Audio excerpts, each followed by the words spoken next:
I have three main points that I want to talk about. Number one is making friends while busy, or at least in my case, deepening. How would I deepen friendships while in a very busy period, especially leading up to the rest of this year, 2026? I've done a few things where I'm going to make this year the biggest year of my life, the hardest I'll have ever worked. Number two is related to that. It is positive forcing functions. And number three is bringing back hobbies. A few small updates on that one. So number one, how do I intend on keeping, maintaining, and deepening my connections and friendships moving into this very fucking busy period where I will be spread pretty thin, like a couple of big buckets where I have to commit a lot of time and attention and effort to? How am I going to, not forsake my connections and become a fucking hypocrite, telling everyone else to build their connections, but me not focusing on it? So, can't do that, number one. But number two, I think my main focus is just going to be a very fucking simple concept: building and bonding. Combining the two. What I call building and bonding is a building activity is something that moves you towards your future goals or towards a future version of yourself. It is basically delayed gratification, right? You are building up to something in the future or a goal that you have, or improving intentionally in a way. This could be exercising, right? Working out at the gym. You are building for a fitness goal or to get better at it. This is also basically anything positive for you. This is also doing work, working at a business, working at your job, studying, going to school. Like, these are all building exercises. Filming these videos, scripting, building exercises, building activities. Bonding activities is how I think of it, as more focus on the present. Of course, you can be building towards your social connections, and if that's one of your goals, that's definitely a building activity. But bonding is more about focusing on staying in the moment, not really focusing about the future, like about your goals, but just focusing of being here, being yourself, connecting with this other person right in front of you. That is bonding. Bonding activities. Most of the time, that is what creates those great connections. However, if you are pretty time poor, if you are fucking spread thin between multiple things, if you are going to work or school and then doing your side hustle and trying to make money online or build a business or make videos like this, and then you're also trying to train at the gym like 4 or 5 times a week, do your running on the side because you're a hybrid athlete and trying to be a hybrid athlete like Nick Bear or something, and then you're also trying to meal prep, eat healthy, raise fucking cats in the house, all of this. So how do you do building and bonding? Well, you fucking combine the two. Rather than having a building activity where you just do work on your own and you just work out on your own, and then you have separate bonding activities, which is what most people consider socialization, right? Where you go grab drinks together, or you go have a dinner together, or you take a stroll around the park or something. Like, let's have a 3-hour sit-down chat or a coffee date. These are very much bonding activities that are most of the time very separate from building activities. This is a simple fucking concept, and I'm just reminding you and myself, these two things don't have to always be separate. It is not mutually exclusive forever. We can just do building activities with a bonding element. You can convert certain building activities into bonding activities as well, such as the gym. You don't have to do it alone. You don't even have to do it in the gym. If your goal is not to fucking become Mr. Olympia or something, if your goal is a bit more general, it has a bit more wiggle room. If your goal is just fitness, if it is health, if it is pushing yourself, if it is, getting active for your mental health, for your physical health, switch it out for a run, a slow, long run together with your friends. Go to an athletics track. Go play pickleball or badminton or fucking tennis or anything. Go roll jiu-jitsu with your friends, even if you're bad at it, right? One of the quick hacks here is zoom out on what you're actually trying to achieve in this building block, in this building activity. Again, like that example, if you're going to the gym, is your exact purpose here in this building activity just to do a bicep curl? Like, if you must stick to this program, so be it. Maybe your goals demand it, right? Like, if you're trying to be a fucking Mr. Olympia, there is a certain precision and rigidity to your goals that you shouldn't deviate from too much. That's totally fine. Be intentional with it. If that's your choice, respect it, right? But then for everyone else at the gym, you're not in there just to achieve a hyper specific goal where if you deviate even a little bit, you'll miss it, right? Like, that doesn't really make sense. If your goal is just to be, jacked and lean and fit, if your goal is to be physically healthy, feel good, have energy, feel physically capable, not have injuries, then you can surely adapt your modality to something else so that you get the added benefit of hitting two birds in one stone. You get the added benefit of bonding activities with your building base. You are still making progress if that is really important to you and you need to get it done. But then also you can just slap in connection as well. Morph yourself to it by zooming out, seeing what the fuck is my actual purpose here, and does it demand a level of precision that means I cannot open myself up or adapt myself to allow for more connection in here. If it is that precise, if it is that important, lock away that time, make that your building time. Make that your sacred building time, protected 4 or 5 hours a day. Like me filming this video, I'm not going to just invite some random person in to try to make this a bonding activity as well. It's too many variables to control. I want to just film this. But then in my workout, I don't have goals that are so specific that other people can't join me in. So I can be a little more flexible. I can say, oh, well, next week I can just resume my program. On literally tomorrow I can resume my program. But today, let's still get the exercise done. But maybe I was going to do upper body, but I can switch it for legs if that's going to bring 2 more friends in who can also do this with me. Sure, let's go hire out a badminton court. Let's just do that. I still got my exercise in. I still burnt like 700-800 calories over 2 hours. I still socialized. Everything's done. I just go home and I can go on with the rest of my day. Building and bonding blocks require a level of lowering your standard, for lowering your bar of perfectionism for both building and bonding things. What I mean is basically what we've been talking about. When you are for your building task, some people hold such rigid requirements that they don't allow any flexibility. So it's like, oh no, I have to focus at my desk. I'm busy. I got to do my work. Well, can we go do it together in the library? Can you come to my house and let's just do the work together? If it's super important, I'll leave you be. But like, why do you have to be sat at your desk alone doing like email admin?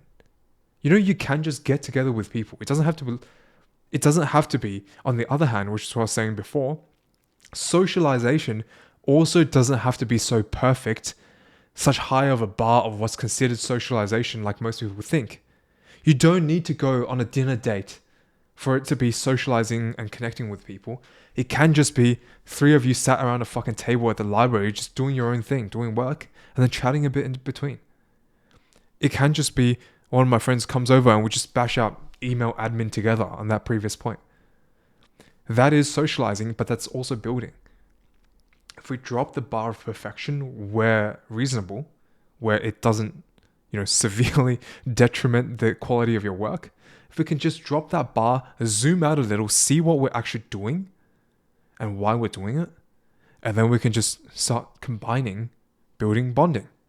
Building bonding here, building bonding there. I don't have to separate these things, and I don't have to do it in a way that compromises my most important task. So for me, for example, moving forward, the plan is like 6 a.m. for maybe an hour or 2, like before work, or if I don't have work, let's say for the first like 4 or 5 hours of the day, that can be my solitary, sacred, protected building time where I am doing scripting, I am making videos, I am doing all of this stuff that is going to build towards my ultimate goals or semi-ultimate goals, no one around. But then editing, replying to people, setting just random scripting for future ideas and just fleshing out something that's not so urgent right now, that doesn't demand 100% or as much protection as possible from external chaos. Right? Then I can just open it up to co-working sessions. Then I can just open it up to, oh, boys, let's just grab our bags. Let's head to our laptops. Let's just head to the state library, hang around, bash out like, let's say 3 hours of work, but it's probably going to be 1.5 hours of work, 1.5 hours of random bullshit banter, joking around, life updates, grab some food. How good is that? You still got work done, not perfect work, but then you also got socialization done. Not perfect socialization, but so much better than nothing if you are in this spot where you are so busy that you can't afford to do no work, or no building activity in that time. Like if you can't afford to remove building activities from your calendar, then try to make the more malleable building activities also bonding activities. Try to make the lesser important building activities into bonding activities as well if you cannot actually remove the building activity from your day. That's the main point here. Lower the standards as much as you can. Protect your sacred time where you do need that precision and you do need the order rather than chaos. But then with everything else, open it up, adapt, see what your actual purpose is here, and then introduce bonding as much as you can to save your own time. Second point is kind of building on this a little bit, just positive forcing functions. This year, because I mentioned this a little bit in the last video, last year I realized I did actually good year. Like I had a lot of fun. A lot of things got done and a lot of breakthroughs happened last year for me in my life. However, in terms of my actual effort, me using my potential, me giving it my best shot, 2025 was a fucking failure in that sense. I wasn't even close to giving it my best shot. And so still a good year, still good outcomes generally. But in terms of, whether I'm proud of how I showed up, whether I'm proud of, like at the gym, whether I'm proud of my effort on how close to failure I went. You don't have to always go to failure. It's not even safe or healthy. But I was just overthinking that because some people are going to debate that in the comments or whatever. But if I realized that I was so far off from even nearing pushing to failure last year, metaphorically. So this year, there are a few things that I had bound myself to early on because I know I want to extract the most out of myself this year. So I set up my life in a way where I cannot help but show up at a level that I have never been able to do before. I can't just not do it because I've set myself up in a way where I will have a job, where I will have to do this mission and make these videos, where I will have to also train and also take care of my relationships because otherwise I'll be a hypocrite. These 4 aspects of my life are gonna demand 110% of the man that I was giving before. At no point in my life before has Jack been this capable, and I'm still not this capable yet. Like right now, in this instant, I am not capable of what this year will demand of me.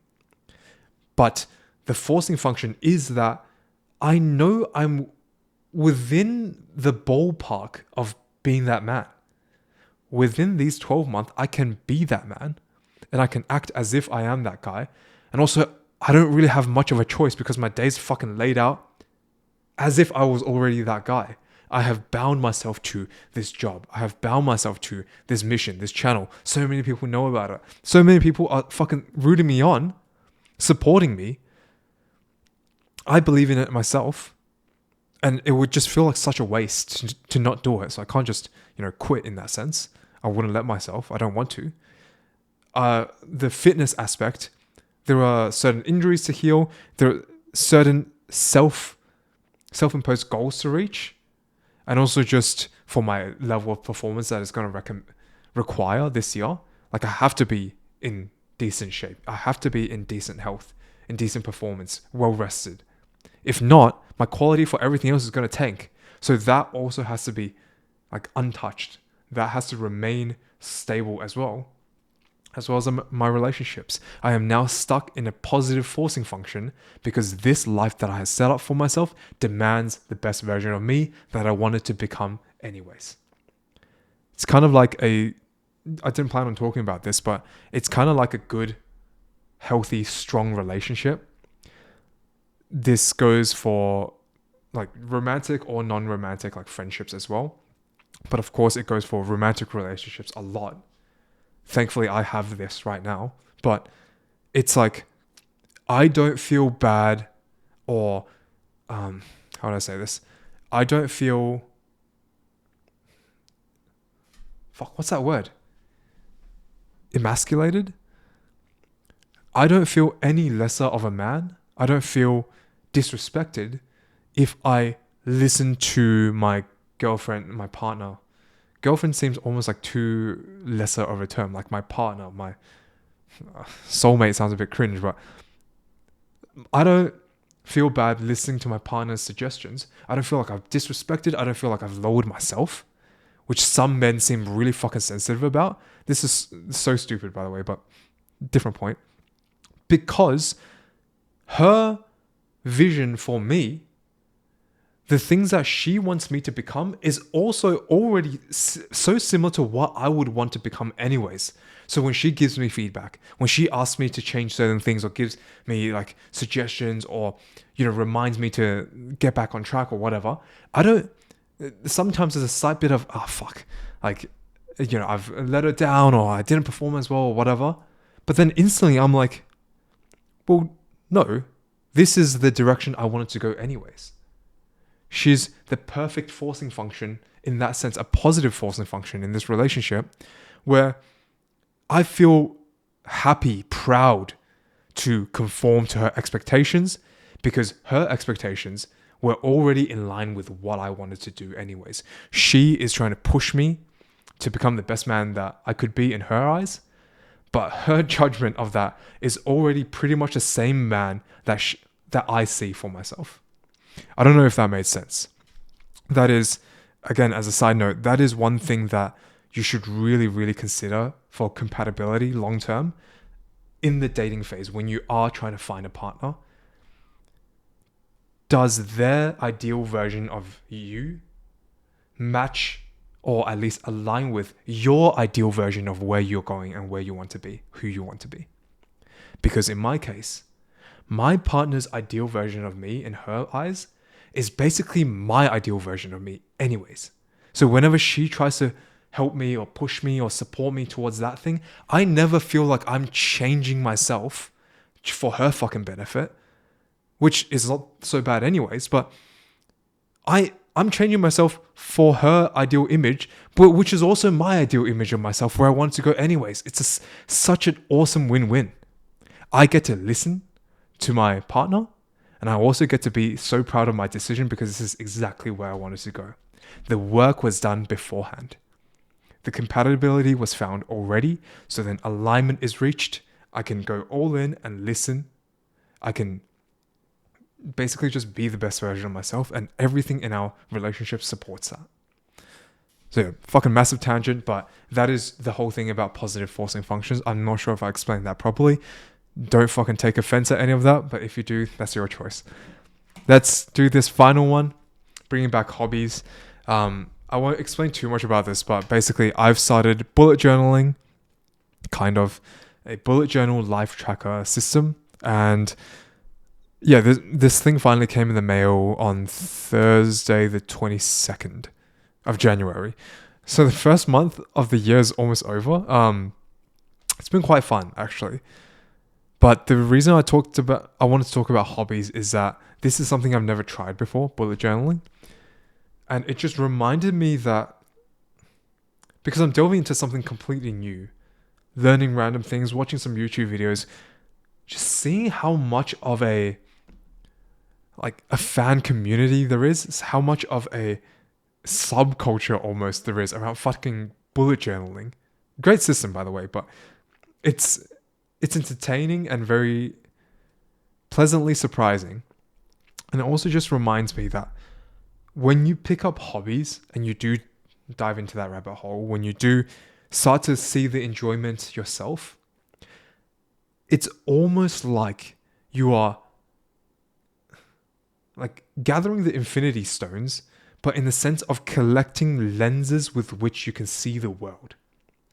Because you are no longer just understanding this theoretically. You are now understanding the ways in which other people see and enjoy the world, to appreciate the beauty that they see. I've known about fucking bullet journaling for like 3, 4, 5 years. Like the concept. I didn't really get it. I could not tell you why people liked it so much. I didn't understand the joy. I didn't understand why people were doing all these like pretty fucking pages and spreads and all that. It looked like so much effort. And honestly, mine's ugly as hell. Like, look at this thing. Mine's definitely not that pretty. But I couldn't see from their lens and perspective of what beauty and fun there was in this thing. I couldn't see the joy that they were seeing in this activity. But now, learning more about it, now I can see it. Even just a little bit in my own way. I get it to some degree. It is giving me, unlocking a new lens with which I can understand the world that was previously unavailable to me. Previously, Jack could not fathom why people wanted to do this, and now I can. I've adopted a diluted version of their worldview and part of what they see. To me, that is a fucking superpower. Learning different hobbies, like playing guitar, doing art, doing this bullet journaling stuff, Brazilian jiu-jitsu, K-pop back in the day. Like, I'm listing a lot of the things that I was into. Gaming, going to the gym, hybrid training, running. A lot of this stuff, the hobbies themselves enriched my life, for sure. And so fucking fun, right? So that's a win. They also just gave me much better understanding of other people's perspectives, which is what we're talking about. It enriched my ability to see from other lenses. I was essentially adopting a microcosm of different avatars of human beings throughout the world, seeing this avatar and how they see the world, or embodying this person and this type of people, how they interact, how they see the world, how they find joy in the thing they do. There was one more thing I wanted to say. Oh, of course. So it's enriching my own life and enriching my perspectives. And because of that, because of both of those things, the third sub point there is that it makes me a much better connector because I can empathize. I am becoming more well-versed, well-read in the language of other lenses, of other perspectives. I am literally training myself to be able to more easily understand and see from and adopt another person's hobby and perspective and why they see things that way. Makes me a much better connector and have a lot more things to talk about to different people because I do understand their lens. I've embodied it a little bit. What a fucking superpower, and it's so fun. Like, it's such a cheat code to having better human connections, having better relationships, being able to connect with anyone. I think I'll leave it there. It's already another 24 minutes. But yeah, that's a reflection. A lot of big changes coming up very soon. I'm not exactly sure how things are going to play out. A lot of uncertainty, but I am very, very excited, as you can probably tell. Tight as fuck right now. It is 38 degrees outside. Thankfully, I have aircon in this room. Hopefully, it wasn't too loud. Let's wrap it up there. Leave nothing unsaid and do not be a little bitch. I will see you very soon.